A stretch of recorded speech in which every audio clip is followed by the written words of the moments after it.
Magic, an intrinsic part of innumerable settings, appearing in almost all genres regardless of the time period involved. It can go by a variety of different names, characterized by a wide range of rule sets, capabilities, limitations, origins, sources, and methods of use. An incredibly vast topic with great potential, but also prone to flawed design. Magic as a concept is difficult to discuss due to its sheer scope, so I'm not even going to try and cram everything into a single video, lest I make a week-long monstrosity. I decided to break the arcane arts down into various subsections, which I'll tackle one by one over an extended period of time. This is the first of many. I chose to start at magic schools for a couple of reasons. It is a practically universal element, something the vast majority of worlds with sorcery would want to have.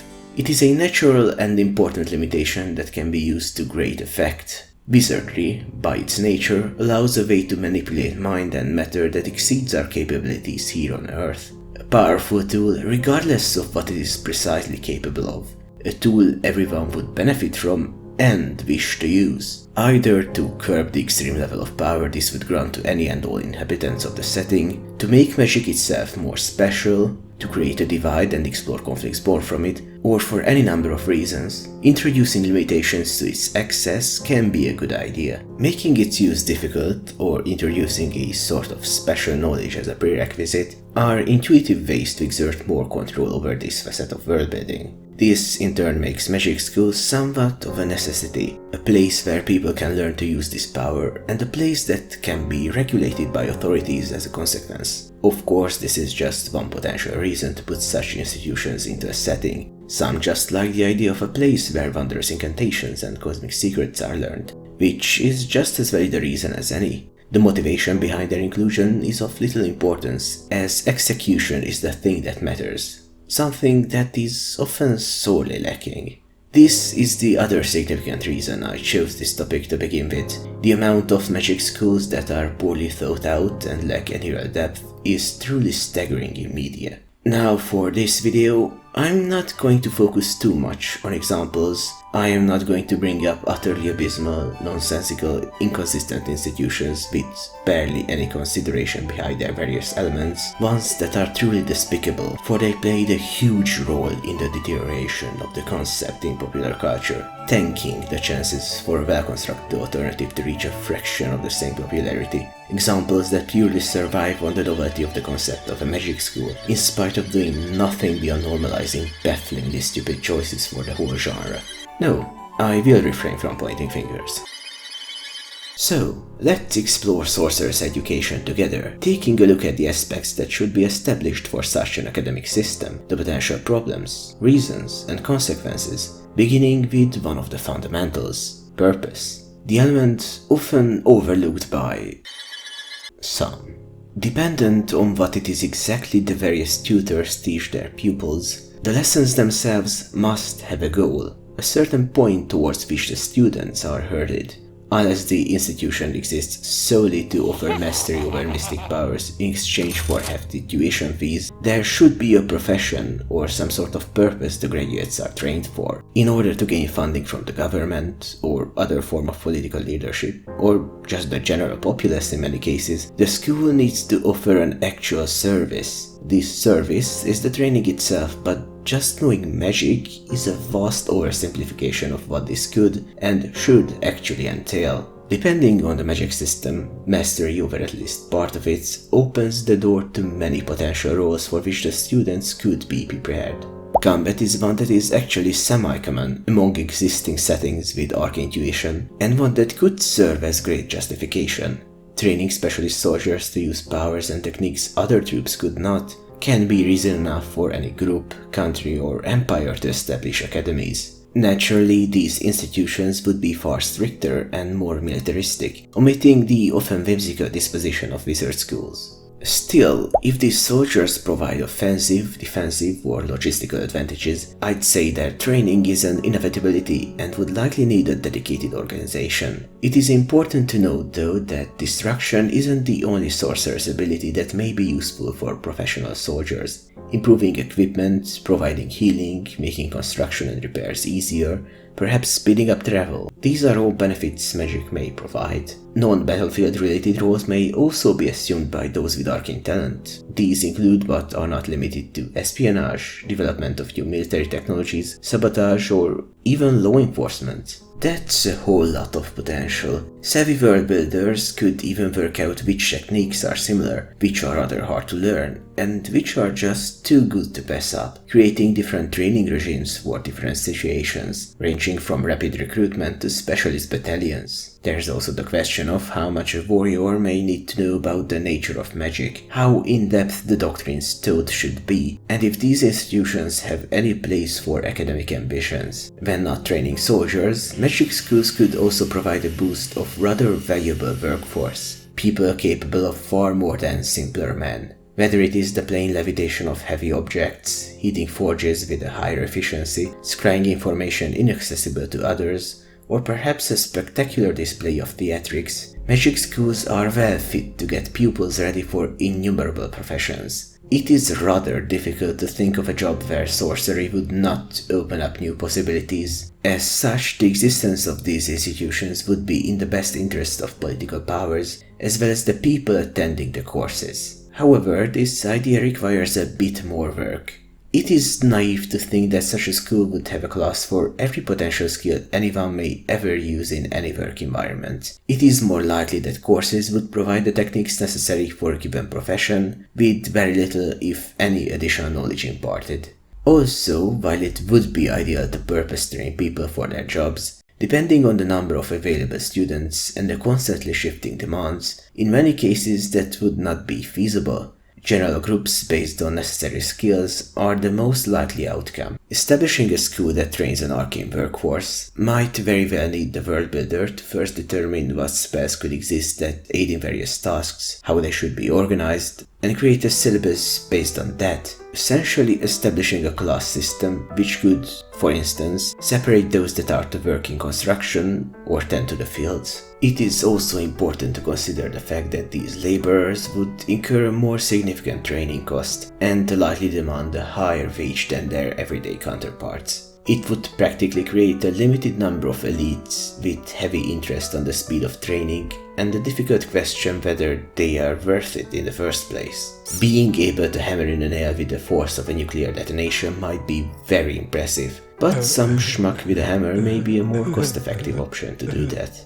For these types of schools, just like for more militaristic establishments, the additional knowledge granted to the pupils is of interest. However, I'd like to take a more in-depth look at this a little later. There are still two more options for purpose. One, a rather significant alternative, is gathering profit. Whether to spend on luxuries or to fuel academic research, magic schools with the sole purpose of teaching wealthy students various sorceries are likely to exist in such worlds. An educational divide based on available funds is a thing with or without the existence of magic, and being able to master cosmic powers could very well widen the gap. Settings where wizards are the wealthy class are not uncommon, and in such instances, schools that simply teach magic with no definitive purpose beyond earning money are not out of the question. Provide powers with which they can keep their position in society, or use it as a justification for their own perceived superiority. Perhaps they wish to obtain such abilities simply to amuse themselves, a type of entertainment unique to them. This also works if not all people born with the capacity to cast spells are wealthy, or not all wealthy people are wizards. It is still a useful and impressive skill set, the teaching of which can be monetized to incredible effect. In such scenarios, the general tutoring of most kinds of wizardry with no specific goal in mind is acceptable. Get a little taste of everything with the option to specialize. It's not like these students are studying there to learn important skills that can help them get a job and be a productive part of society. However, if we remove the money elements, this all changes. Sure, a magic school where you could learn anything and everything for the sake of it sounds good on paper. Having fun while unlocking untold power. Who, in their right mind, would allow that? Why would anyone with a conscience finance and authorize teaching kids or even adults dangerous powers that elevate them above their peers, only to then allow them to just do whatever afterwards and hope for the best? Learning magic is in no way equatable with studying any scientific or humanistic doctrine. It is more akin to giving industrial or military-grade equipment to every student, teaching them how to best use each, and just let them out the door with the equipment still in their possession. Except you can't even separate said equipment from them in many cases. Sure, some may try and use this knowledge to get an actual job, something they are most likely woefully unqualified for. Some may also nuke their hometown for fun.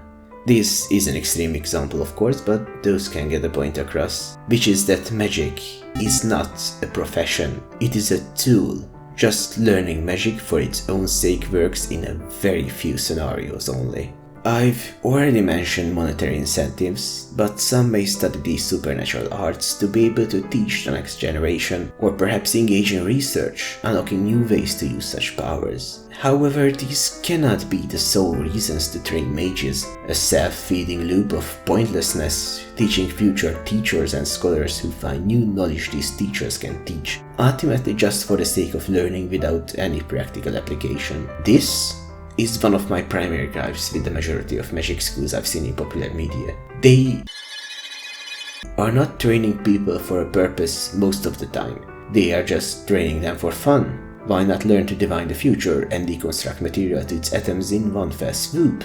I'm sure the students will find some way to be useful parts of society on their own. All in all, be it militaristic, profession-focused or money-based, the institutional system of arcane tutoring needs an underlying reason, a goal for their students, something they wish or are instructed to achieve.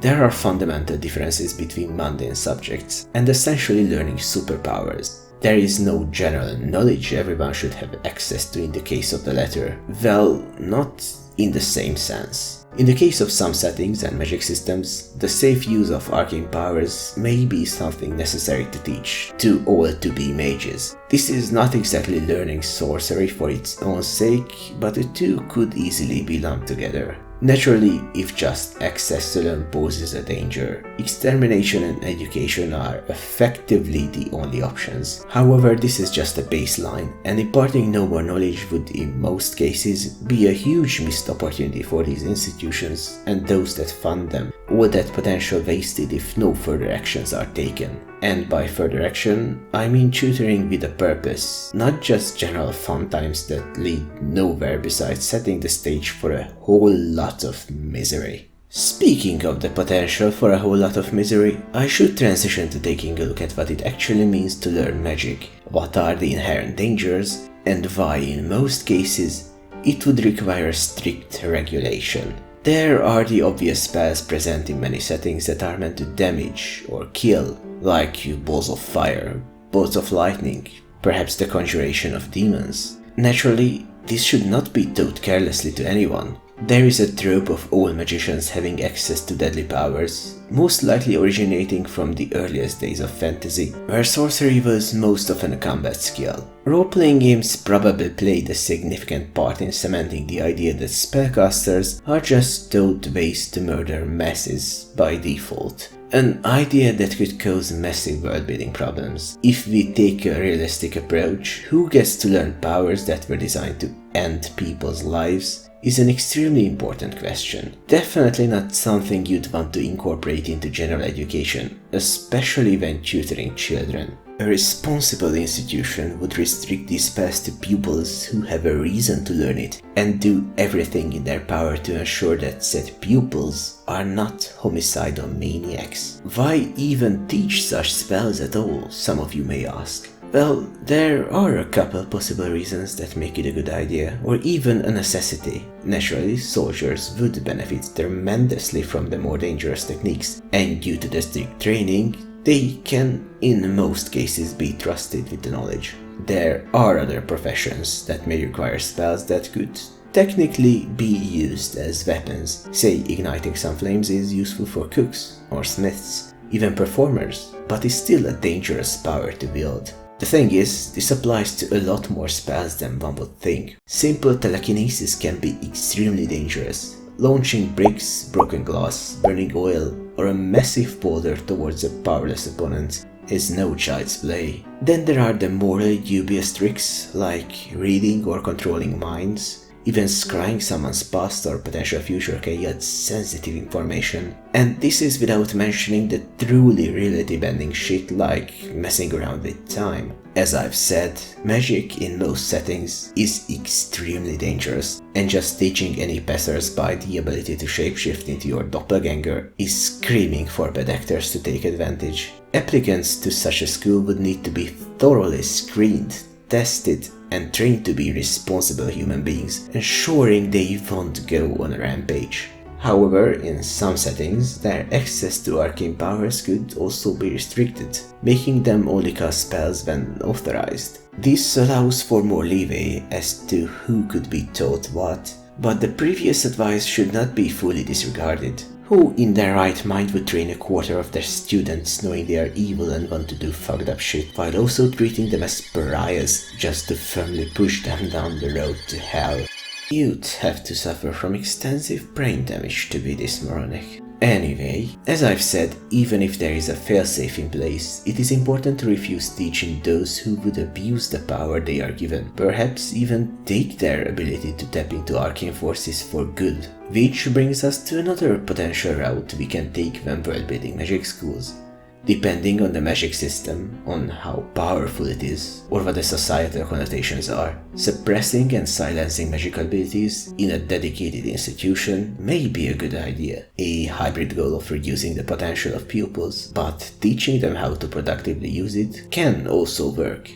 It might breach on human rights, but that is beside the point. Avoiding having numerous people with access to tools of mass destruction may be a worthy trade-off. I could certainly see some political powers rather err on the side of caution. Additionally, such a setup gives way for interesting moral dilemmas. Moving on, there is also the question of separating magic schools from more mundane institutions. Why would that be necessary? And what would be the extent of the differences? It is a rather reasonable thing to establish dedicated academies for teaching the use of magic. First off, there could be various spatial requirements or purpose-made equipment used in training sorcery. Secondly, there might be such a drastic difference in syllabus that regular and magical students would only share a handful of classes. Thirdly, arcane powers are dangerous, as I've made abundantly clear, and would unnecessarily endanger non-sorcerers' pupils. Is there an argument to keep them united though?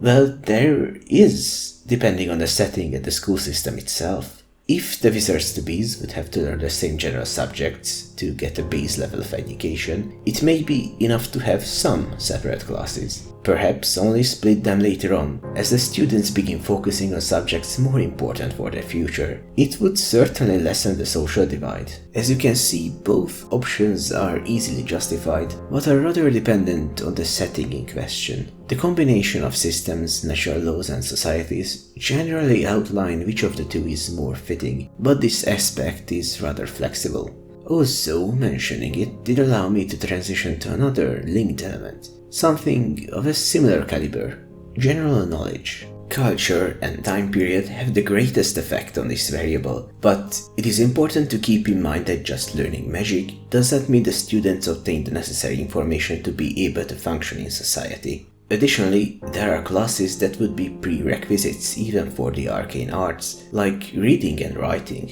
Wizards are often portrayed as intelligent, learned people who know a lot about the nature of the world. This would make it necessary for them to partake in regular education, studying the scientific discoveries of their time. Unless one can learn how the world functions through sorceries, regular subjects like math, biology or literature would be needed to reach the intelligence of a sage. It seems unlikely due to the trope becoming rather common in media, but simple-minded magicians are both a possibility and a potential norm under some circumstances. Assuming that someone who has studied a field that is widely considered difficult is inherently smart and knows every other difficult subject would be incorrect. One of my pet peeves with many stories and characters is that scientist or academic means that said person is an expert in almost every subject. Most of you are undoubtedly aware, but the difference between what a rocket engineer and a microbiologist have to learn is extreme.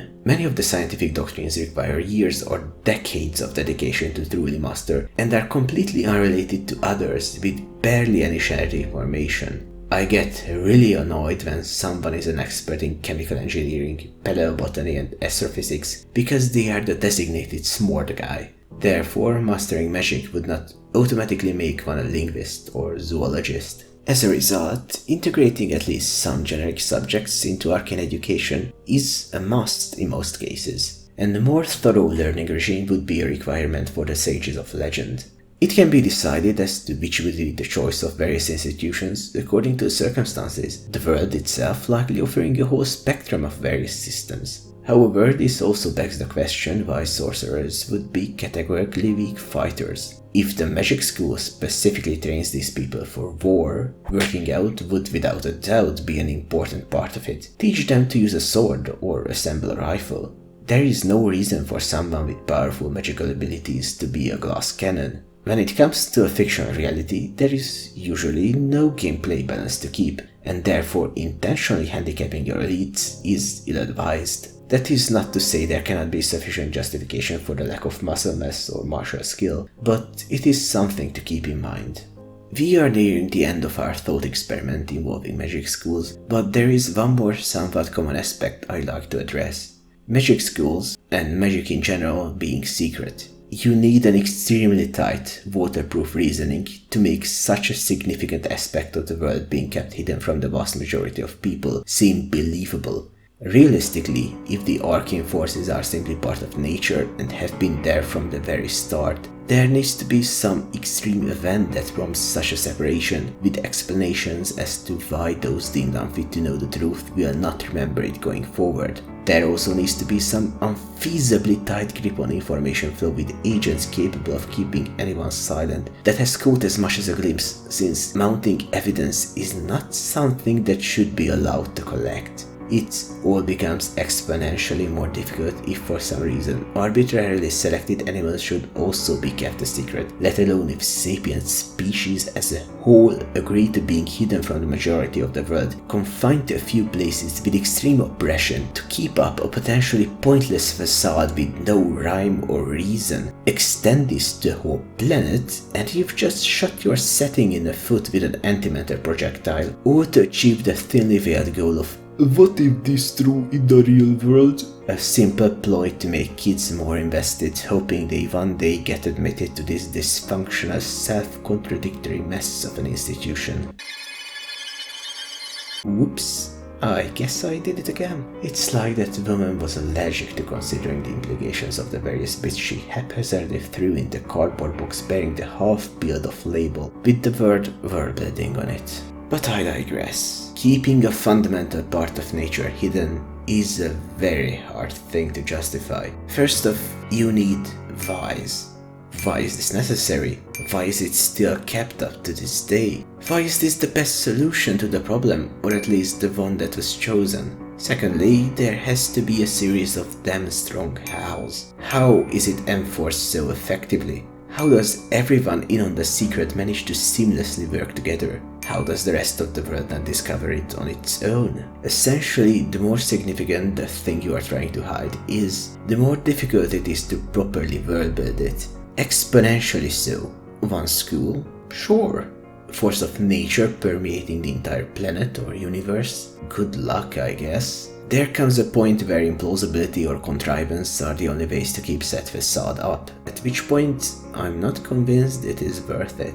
One more thing, since this is the first magic-related world-building video I've done, there is one thing I'd like to mention about the whole topic. Something I'll probably repeat a couple times in the future. Magic is an extremely potent tool, and the magic system, as in what the spells can do and at what cost, has far-reaching consequences that can shake up the setting to an undesirable degree. As such, it is important to either keep track of what is possible in that world and make sure that characters are appropriately informed about these methods and use them when applicable, or introduce restrictions. I am more a fan of restrictions for a couple of reasons. First off, restrictions in general breed creativity, as finding ways to work with and around them is a great catalyst for ideas. Secondly, it is difficult to keep every reality-altering spell in mind and always have an explanation as to why those weren't or aren't being used, or to always bend the setting according to how using said magic would distort it. Still, neither choice is inherently better than the other. It is all about execution. However, I do have a short list of the 5 most sensitive things magic can allow that need to be treated with extreme care or outright excluded from the system. I'll briefly go over them, but leave the lengthy explanations for a later date. So the big 5. Reviving the dead with little to no change to their physical and or psychological properties. Creating matter from thin air. Transmuting one type of matter into another completely different type of matter. Allowing time travel, especially if it leads to a past that can alter the future. Teleportation. Be very careful with these if you do aim to include them in a setting. As for the topic of magic schools, we have come to an end, but I do have a bit of an announcement to make. I made a Patreon page. It's a way to support what I do here on this channel and get something as a token of gratitude. Don't worry though, I will not put any videos behind a paywall, they will continue to be free for as long as they exist, so this is purely an optional thing. I appreciate anything and everything, as it helps me justify the time I put into content creation. I do it primarily for fun, but I do have a distant dream of doing this full-time one day in the far future. There's a link to my Patreon page in the description of the video, along with a link to the channel's Discord server. I hope you enjoyed this episode, and that I'll see you in the next thing I make as well. Bye!